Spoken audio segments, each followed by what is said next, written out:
Class 8 के students देखेंगे ध्यान से अध्याय 7 विज्ञान का अध्याय 7 जो है हम क्वेश्चन नंबर 1 से स्टार्ट कर रहे हैं। ठीक है, वैसे ये प्रश्न उत्तर जो है आपके पुस्तिका से नहीं है, ये आपके अंदर से ही है, मीन्स चैप्टर के अंदर से है। इन सभी आसान से क्वेश्चन को आप देखेंगे, समझेंगे और कॉपी में लिखेंगे। चलिए देखते हैं सबसे पहला सवाल क्या है। आपको याद रखना है कि ये अध्याय कितना है, अध्याय 7 है। ठीक, अध्याय 7 में जो है हम देखेंगे सबसे पहला क्वेश्चन क्या है, सूक्ष्मजीव किसे कहते हैं। सूक्ष्मजीव वे छोटे जीव हैं, सूक्ष्मजीव वे छोटे जीव हैं जो केवल सूक्ष्मदर्शी की सहायता से ही देख सकते हैं। किसकी सहायता से?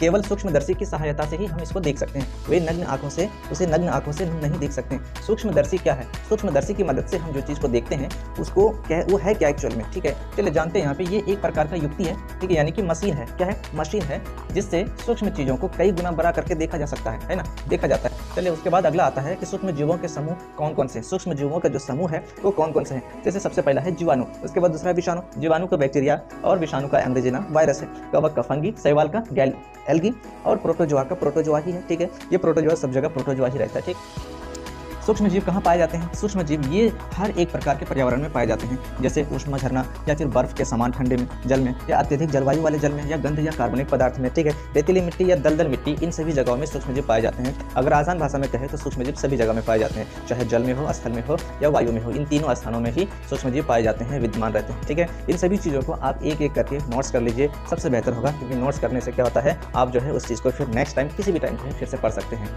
आज के लिए इतना ही, धन्यवाद।